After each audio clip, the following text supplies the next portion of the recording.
There is a game out there that is so notorious, it is on many lists of the worst games of all time. It's also a holy grail game for collectors of the PlayStation 2, and it is next to impossible to get because it was never released in the United States. I have a copy of it, and I played it. I also played a few other games I want to talk about. Hey guys, I'm RNG Gamer, and this is Beating the Backlog. I play all my games randomly, and these are 4 games that I've played randomly recently. They're all cult classics, and I grouped them together for that specific theme. So these are cult classic games that maybe flew under the radar or did not get the appreciation they deserved, or maybe they didn't get enough hate. Whatever the case, people don't talk about these as much as they probably should.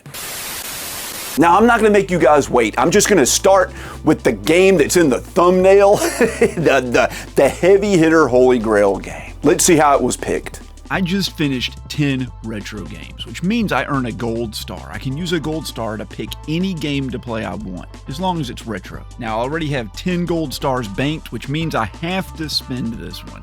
So the game I'm gonna select was given to me by a viewer.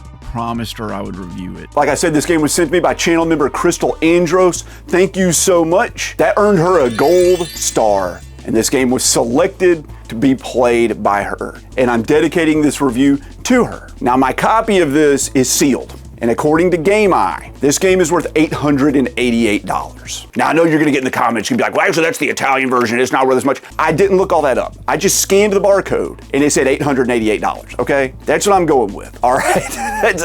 I don't know, like the different PAL region releases of this, I can't find solid information on it. And because it's a PAL game, and because my copy is sealed, I didn't want to open it up. So I had to get a PlayStation 2 modded to play any region, and then I had to have someone burn a copy of this game for me so I could play it on a US TV. Because in case you don't know, in Europe, the TVs run at 50 hertz, and in the United States, they run at 60 hertz. So if you try to play a PAL game on a US TV, you get this flickering effect. Unplayable. Fortunately, this game has a 60 hertz mode, but it was still a freaking nightmare to get this game to run. I could have just cracked it open and thrown away like $500, but I didn't want to do that. Now, you can see that the game's called Michigan Report from Hell. And where do you think this game takes place? That's right, Chicago, Illinois.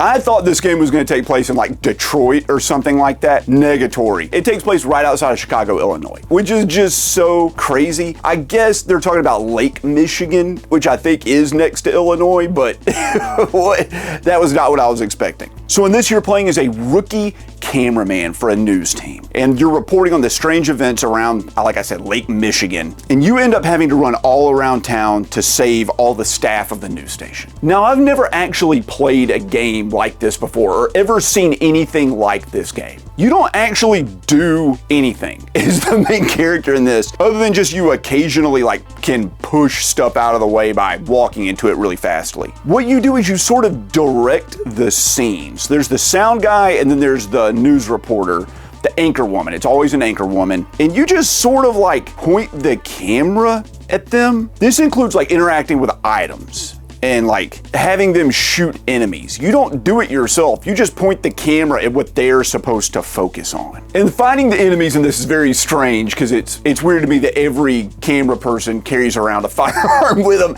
You point at an enemy and they're like, oh yeah, okay, here's my Smith & Wesson, and they just start unloading on and the fact that they're hiding this firearm in their pencil skirt or their tight jeans is even funnier, because all of the female news reporters in this are dressed pretty provocatively. Not really, I mean slightly hot, okay? This game is obviously focused around the female news reporters being attractive. And you may disagree with me, but I will tell you later why specifically this game is it's a horn dog game, okay? It just is. It may not look like it from the footage you're seeing, but it goes off the deep end, okay? Now, as you're moving around these levels and you're trying to direct everybody on where to go, almost in an adventure game sort of style. I guess that's what I would call this. It's an adventure game. You focus on interesting items and different events that are happening around you, and you're trying to get this scoop score, which is at the top of the screen, either to the left or to the right. When you do suspenseful actions like point at dead bodies or weird messages written around the level, or you focus on the news news reporter saying something creepy,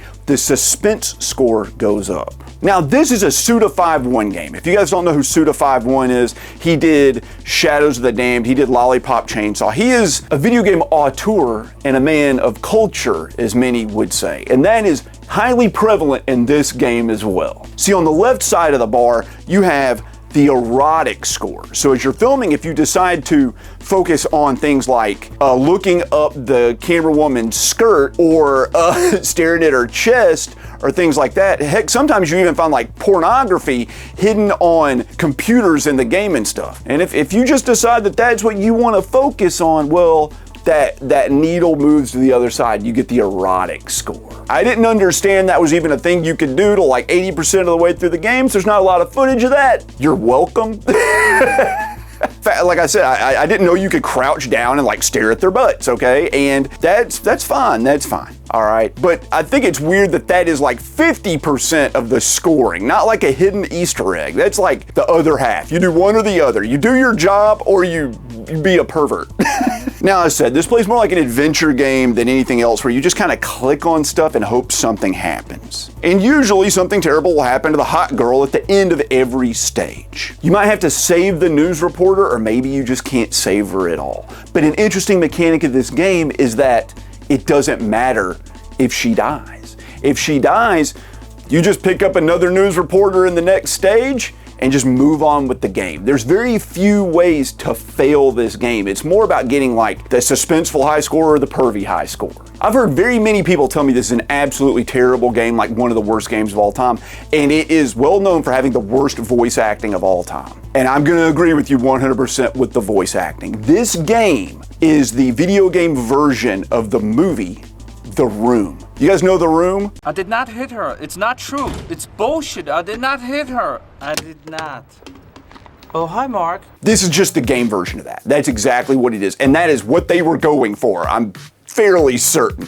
Nobody could accidentally make anything this bad. And when I say the voice acting is bad, it's like so bad it's some of the best I've ever heard. It's weird and it's awkward. It's full of lots of like strange pauses and non sequiturs. People don't answer questions and then reply with like things out of left field that don't make any sense. And it sounds like these voice actors were actually recorded totally separately without knowing their scene partner's lines of dialogue at all. It's just like a sheet of paper with just their like lines with no context. And I kind of love it. They even do things like pronounce the word Chicago wrong. I think someone says Chicago in this game. Like, it is insane. It's so bonkers. It really is. Now, a lot of the hate for this game just comes from the fact that you're not really interacting with the game. You're just sort of filming your environment. And that's true. There's a lot of times in this game where you're playing and you're just filming the characters and you're looking back and forth as they talk to each other, not you know, each other, and they just kind of like narrate the plot and not show it, just narrate it. And this goes on for like 10 minutes sometimes, seriously. And it can be really boring and extremely slow and just very tedious. It's like listening to a William Shatner cover of like a Bone Thugs and Harmony song. That's like such a dated, like that's so ultra dated. You know who William Shatner is? The Captain Kirk from the original Star Trek. He's known for talking very slow and stilted. You guys know who Bone Thugs and Harmony are? The early 90s hip hop group that are known to be like the fastest rappers of all times with like 700 words in a single verse. You get what I'm going for? Does it make any sense? It goes forever. Like I said, Suda51 made this game, and he is known for like the craziest crap. You know, he did, like I said, Lollipop Chainsaw, Shadows of the Damned. This game's just full of all kinds of bonkers stuff. And I really appreciate weird, stupid crap. My favorite little factoid about this game is that you have to go get the vaccine to cure, you know, the people that have been infected with whatever's going on, and also maybe kill the monsters that are running around. And you administer the vaccine by loading it into your handgun and shooting them. Like, no joke. You like put the liquid in a bullet and just shoot them. Like, because it's a healthy vaccine, it's not gonna kill them. It's like if someone shot you with like Tylenol out of a shotgun.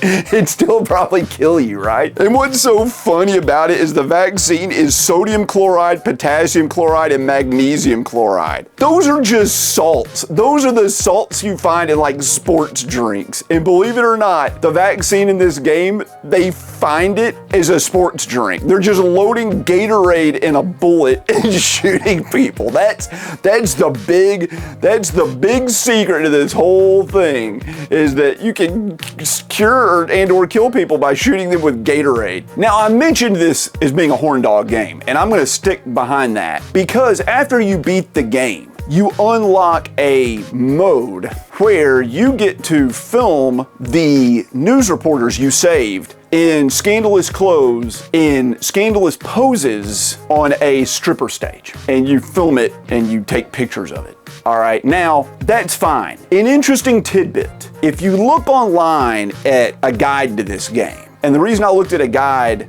was because I couldn't figure out how to unlock this mode. And it told me I unlocked it. In the guide, it says that in the European release of this game that the mode is broken and you can't click on it. You can definitely click on it, okay? You just go to where it says like stripper mode or whatever it's called, and it's like grayed out and there's a question mark.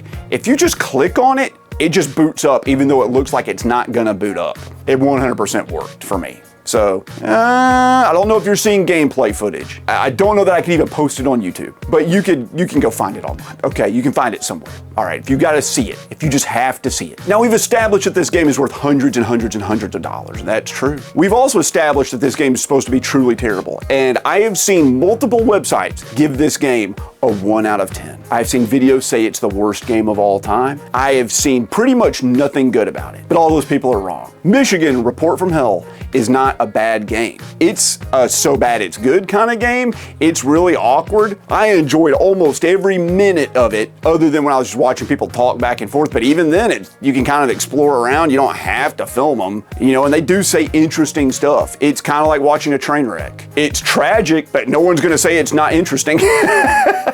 I can't believe I'm doing this. But Michigan Report from Hell, one of the worst games of all time. I'm gonna give it a 7 out of 10. I think it's good. I think it's a good game. And I think most people that are horror game fans or just interesting game fans are gonna like this game. Thank you so much, Crystal Andros, for sending this to me. I'm blown away by your generosity. Even though we did do a trade, she went above and beyond.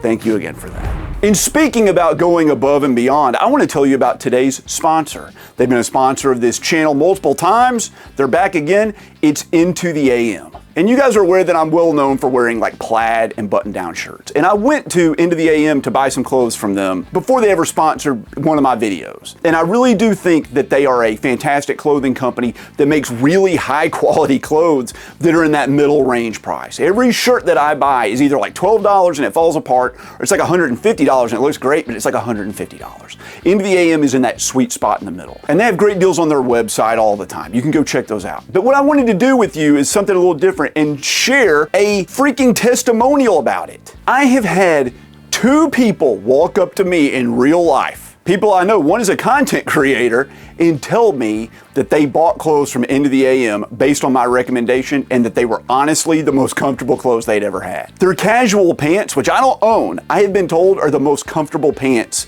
that these people have ever worn. I'm gonna go buy some. I'm a huge fan of Into the AM. I'm not gonna lie to you. Their stuff is unbelievably high quality for what you're paying for it, and it looks really cool. And they have some of the coolest t-shirt designs I've ever seen. Into the AM never asks me to say anything specifically to you guys. They never put any requirements on me. They never ask me to push anything. All they want me to do is just let you know about their clothes. And I love that so much. That's the way every sponsorship was. Just let the product stand on its own. And I think with Into the AM, it 100% does. Go check them out in the description down below. Use my link RNG Gamer for a little bit of a discount, and it'll help me out a little bit as well. Thank you so much Into the AM for sponsoring this video, and let's get right back into talking about these games. Now, this next game was a massive indie hit that came out of nowhere. It was published by Big Mode Games, which is video game donkeys company. It was nominated for Game of the Year, and I have to say, this game really changed my opinion about an entire genre of games I talked about in the previous Beating the Backlog video. I previously talked about a game called Alwa's Awakening, which was a Metroidvania mixed with a puzzle platformer. And I talked about how I did not like that style of game and I did not think it would ever work. And I'm here to tell you I'm eating my words on that, because this game is a Metroidvania and is a puzzle platformer, and it works. There's a yodel in my bottle whom I do not wish to keep, but the Zillow on my pillow always helps me fall asleep. Animal Well. Holy crap, dude. Oh man, that's Video Game Donkey's game. That's the game that was nominated for Game of the Year. Heck yeah, brother. And it's Animal Well. The first thing that's going to stand out about this game is it's just unbelievably beautiful presentation. It has a striking art style and these incredible lighting effects and just like a top-notch atmosphere. One of the best I've ever seen in any 2D games. It has gorgeous sound design. I wish I could just let you hear the way this game sounds, but I don't put gameplay audio in my reviews because of copyright reasons. And what I love about this game is that the whole game was done in an old school programming style. And the entire game is 35 megabytes. Not gigabytes, megabytes. This huge game is 35 megabytes and it runs like a dream. Like I said, I played Always Awakening and I did not like that game. I thought there were problems inherent with a puzzle platformer squished up with a freaking Metroidvania, because in a Metroidvania, you were constantly backtracking through rooms and having to redo puzzles over and over and over again drags the game down so much. However, Animal Well proved to me that a good programmer and a good game designer can overcome insurmountable challenges like that. You play as a ball of poop, as I understand it, an actual ball of poop, and you explore the Animal Well. And you have to extinguish 4 flames, solve puzzles, which are usually dexterity kind of based puzzles, which I enjoy, find items to help you out. There is no combat in this game. All you can do is outsmart enemies. It's very well designed, extremely, like shockingly so. And also as you're exploring around, you're trying to find all the collectibles in the game, which are these eggs. After you extinguish the 4 flames, you take down the final boss, which takes about 6 hours. You would think that's the end of the game. And this isn't really a spoiler, but beating the game is just the tip of the iceberg in Animal Well. After you down the last boss, the game really reveals, for lack of a better term, just the genius behind it. As you find all the eggs, you discover that there are other hidden tools you can use in the game, other hidden areas, environmental puzzles that you didn't think were puzzles. It goes outside of the actual game. For example, like there are puzzles in this game where in the background certain codes are shown, and it's different for each version of the game. And you need 50 different people out in the world to like post their codes on a website just to find this out like naturally. And then it leads you to like a website where you have to fold a bunch of origami to figure out like a secret code.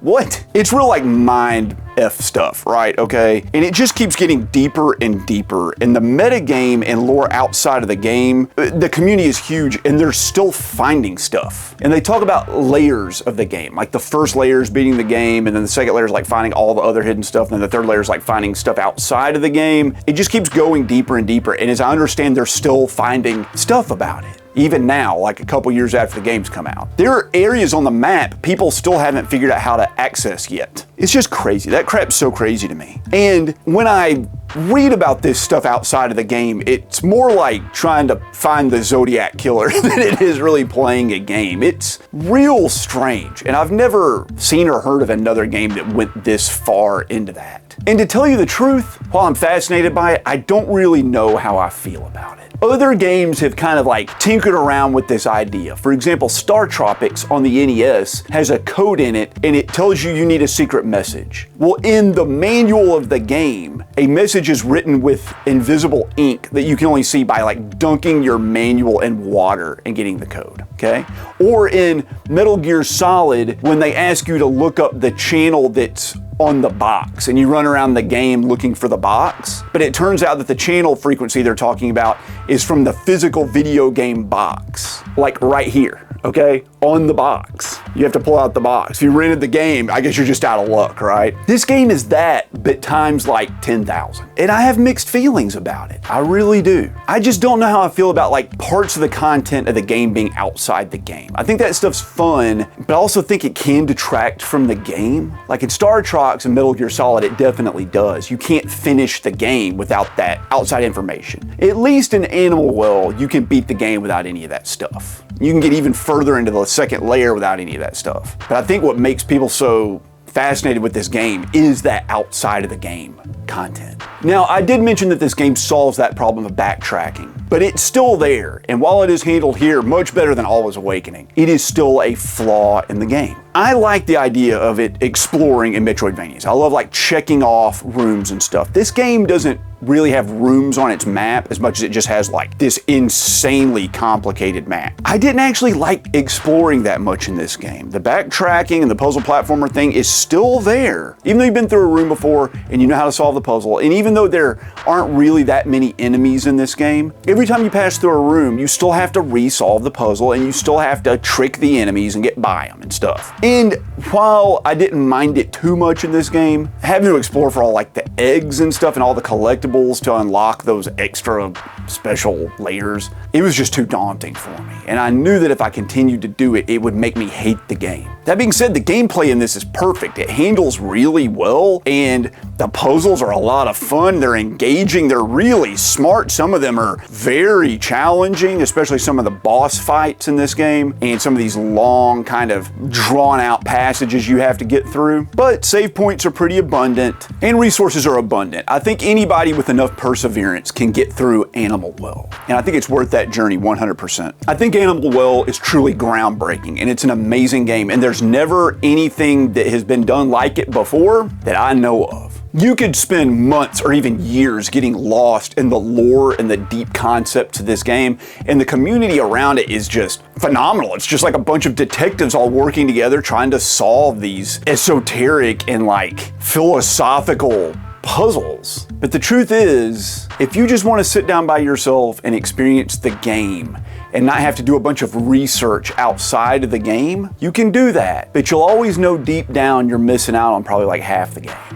Okay, half the game is outside of the game. Folding an origami bunny rabbit on your kitchen table is part of the game, outside of the game, okay? Like that, you don't even need the game to do that part. That's freaking blows my mind, okay? Whether you can get over the idea of like having that crap be there, or whether you want to delve deeply into that and experience it, Animal Well offers something for everybody. You can go as deep as you want into this game, just like the main character can go many levels deep. You can go to that surface level, you can go a little bit deeper, you go a little bit deeper, or you can go all the way to the bottom of the well. And it's the same for you as a gamer. How deep do you want to go? But I will say this, just skimming the surface is still an incredible experience. This could be your favorite game of all time. I'm sure many people out there, this is their favorite game. And I totally get that, and I can totally agree with that. For me, Animal Well was an 8 out of 10. It is a great game, but the backtracking and doing the puzzles knocked it down a little bit, okay? Just a little bit. Still an amazing experience. If you've ever been to one of my live streams that I do on Friday nights, you will know that when people tip, it goes towards making me play a game from my backlog. And usually the viewers pick a game that is nightmarishly difficult because they like to watch me struggle. And this is 100% one of those games. Also, if you want to see a full playthrough of this, edited down into a highlight reel that I have to say is one of the funniest things I've ever done on this channel, you can check it out on my other channel, RNG Gaming, and it's Wanted Dead. This game came out to little fanfare. It was completely panned by critics, but it is acclaimed by so many just quote unquote elite gamers. Mark MSX from the Electric Underground heralded this game as being like one of the best games he played in years. And it is a modern cult classic. People say that it reminds them of these kind of janky PS2 games, like God Hand right here. I beat this game live on stream, and I've never been so confused about my feelings on a game. So the story of this game makes very little sense, and it's pretty much batshit crazy. You play as this hot German or Austrian police officer, and who is also part cyborg and is also a felon for being a war criminal and committing atrocious acts. She's like hot but horrible, sexy but savage, cute but culpable? That works. And you were released from prison to fight crime. Now, what's going on in the whole crime fighting situation? Your guess is freaking as good as mine. I don't know what fighting crime is like in the future. I hope it's like this. But you're just beating up like robot drones and like shooting drug kingpins and construction workers, and there's freaking ninjas, and you chop people apart with chainsaws. That's what this game is. That's what this game is. Okay, it's crazy action movie stuff. All right. Now, I have heard online that the reason this game doesn't make any sense is because the game just wasn't finished. And I'm sure that definitely attributes to the reason the game doesn't make any sense. But even the stuff that's there, even with more context, doesn't really make any freaking sense. They just threw the plot.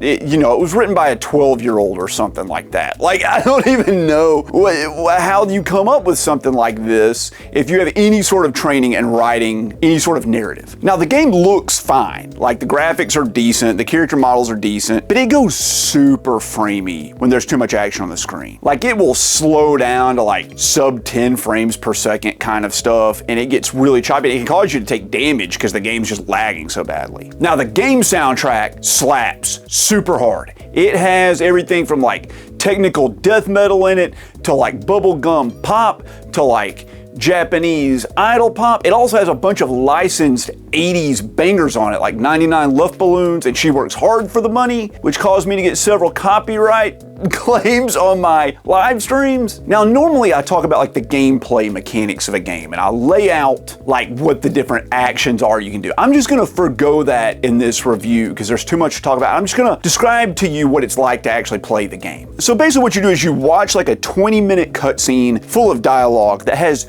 no bearing on anything whatsoever. It sounds like poorly translated garbage, possibly written by ChatGPT, okay? That was what people in my chat were saying. Did ChatGPT write this? There's like whole sections where the characters just tell jokes and talk about ramen. It has nothing to do with anything. Nothing. Just nothing. What are we, like what? You don't tell me the name of the bad guy or even show me the main bad guy in the game, but there's a 20-minute section of them complaining about ramen? Then it'll just drop you in the police station where you randomly walk around this gigantic building. Sometimes you'll just walk into a room and like a cutscene will happen to fill in the story. Or hell, you just pick up a collectible and like it'll cut to a cutscene of the main character like shooting some random guy in an apartment that has nothing to do with the game. Sometimes they are in-engine cutscenes, and sometimes they're just random anime clips, like hand-drawn freaking anime. Sometimes you'll pick up something and it'll send you into a mini game.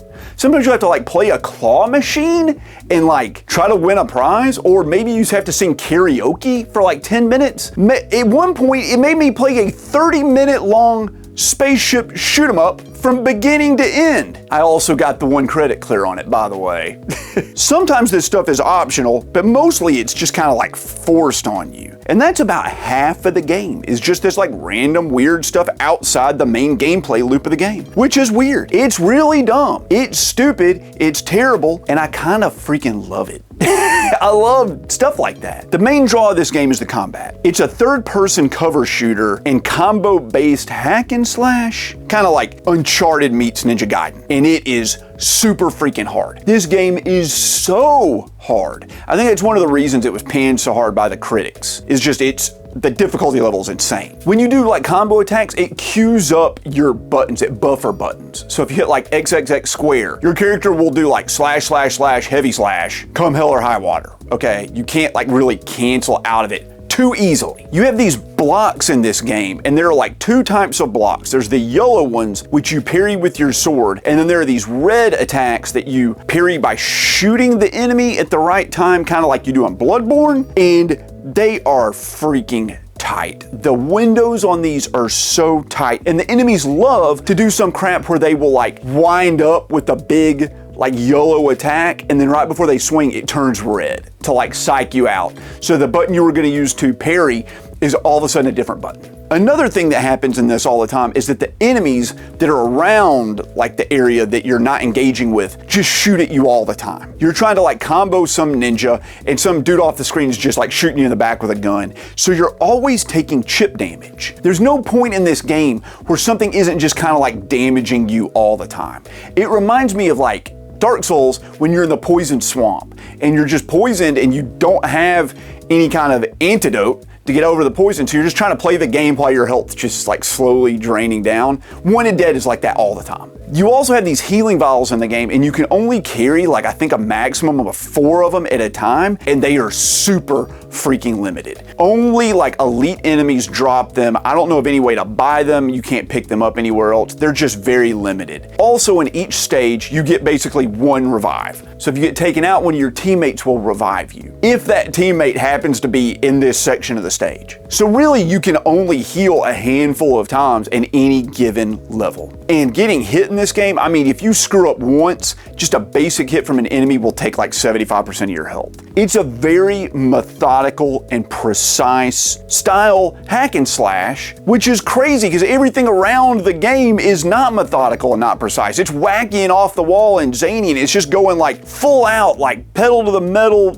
just 10 out of 10 at all times, and then it requires this real delicate, precise timing. It's just a strange dichotomy. There's also a really crappy camera that loves to just rotate into these sort of cinematic views at the wrong time, and a lot of times you'll be blocked by the terrain and it's just hard to see. It's just general bad camera crap. Enemies will spawn behind you in like an area you've already cleared and know is empty, and they'll just like come out of nowhere and just hit you. And there's no way to prepare for it. There's no way to know that's gonna happen other than just taking the damage. The enemies in this game love to spam grenades, and when they throw a grenade at you, it always hits you directly in your body and explodes immediately. But when you throw a grenade at an enemy, it takes like 5 seconds for it to detonate, and they will all dodge frame perfect out of the way at the last second. All that crap is fine. That's fine. It's janky. People said it was janky. It's like a janky PS2 game, and it is janky. But let me tell you where it all goes wrong. Take every reasonable amount of each aspect of the game design. Get that idea in your head right now. Think about it and then multiply it by 3. How many hits to kill an enemy? Multiply that by 3. How many enemies are in each combat encounter? Multiply that by 3. How many combat encounters do you go through before you reach a checkpoint?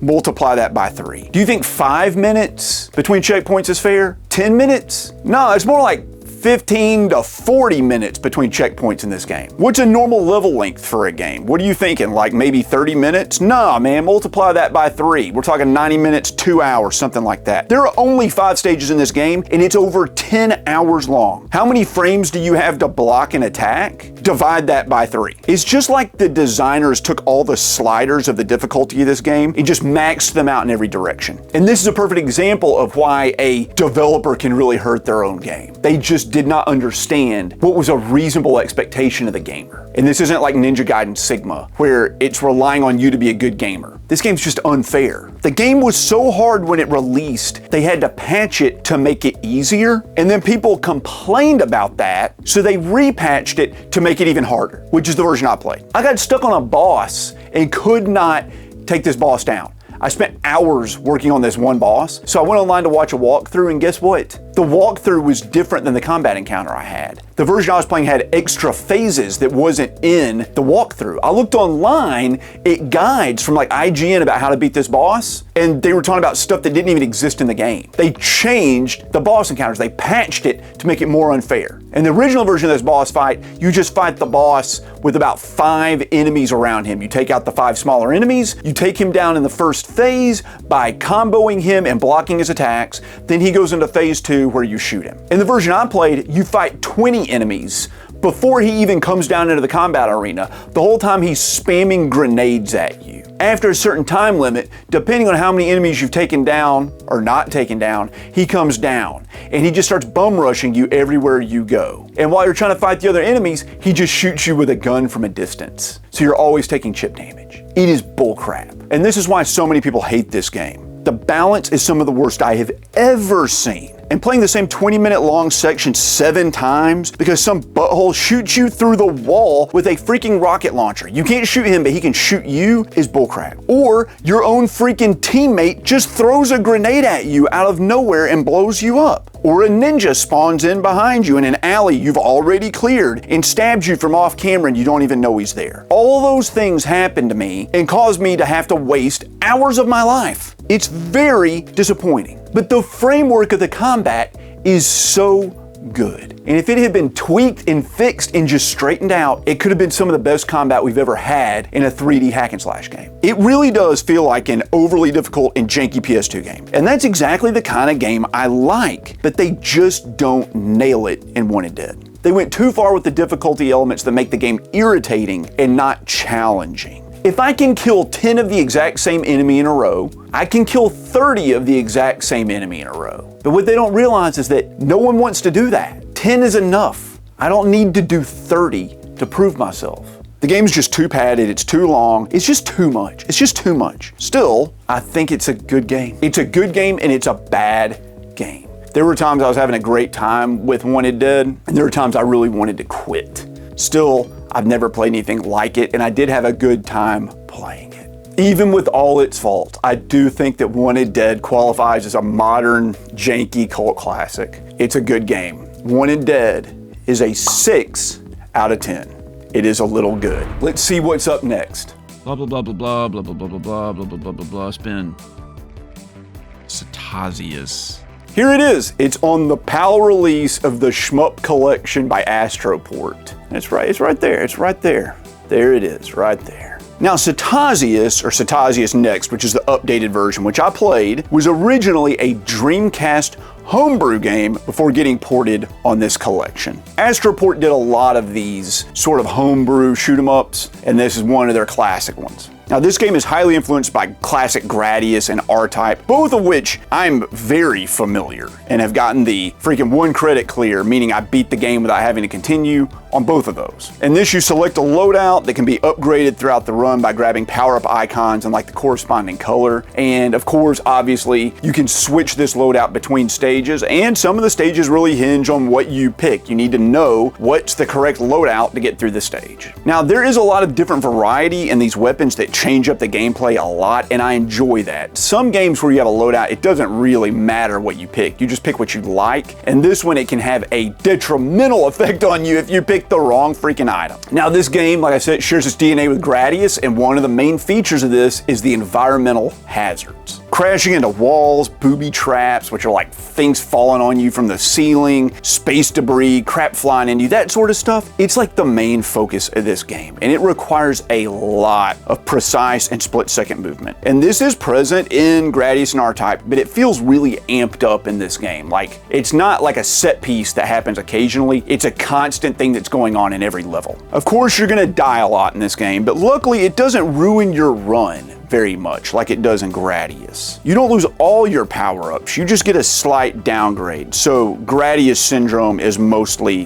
gone on the lower difficulties. And if you don't know what Gradius syndrome is, it's a term we use in shoot 'em ups to describe when you get really powered up and the game is designed around you being fully powered up. So if you die and you lose your power-ups, the game will throw so many enemies at you, there's no way to take them down. You have to start the game over. And thankfully, that's not so bad here. What is present though is this really irritating mechanic of your power-ups just depleting over time. They're constantly running out and getting weaker, forcing you to continually grab power-ups to keep them topped off like a tank of gas. And I don't really like that, because instead of just sitting back and dodging and shooting, you're always worrying about positioning yourself in a way where you can get the power-ups. And they are floating around the screen and drifting around and all this. And sometimes you have to put yourself in danger to grab that power-up to your sub-weapon or something you need so you can succeed. And unlike some of the other Astroport games I played, this one's pretty challenging. It'll give you a bit of a run for your money, even on like the easiest setting. The graphics of it have like this Amiga feel to them. They're very European looking, and accompanying that is the game's soundtrack, which is also very European feeling. It is like techno that you would hear a lot in these European style Amiga computer games from the 80s and 90s. However, there are some orchestral parts in this game, and those pieces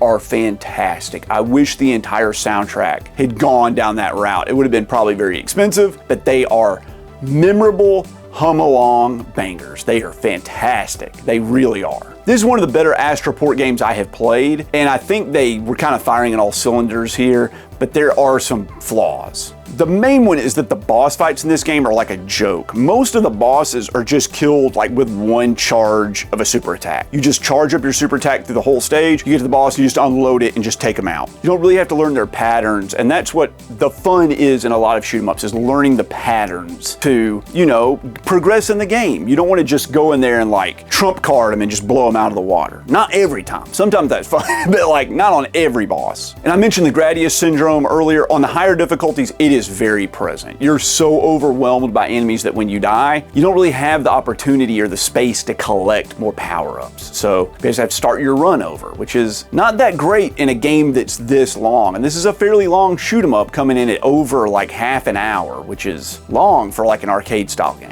There are also these strange difficulty spikes in the game where you will go through 80% of the game with no issues, and then there will be just this one little small maneuvering area and you'll die like 7 times on it in a row. No matter how many times you practice it, you just will always die there. And I kind of hate that. It's like getting sucker punched. It feels like taking a test in school and you get like a perfect score like on 90% of the test, and then on like question 58 you get it wrong and they're like, sorry, you failed the whole test. I just don't like that idea. I don't mind ramping up difficulty, but I don't like difficulty spikes where it's like easy, impossible, then boring, easy for a while, then impossible.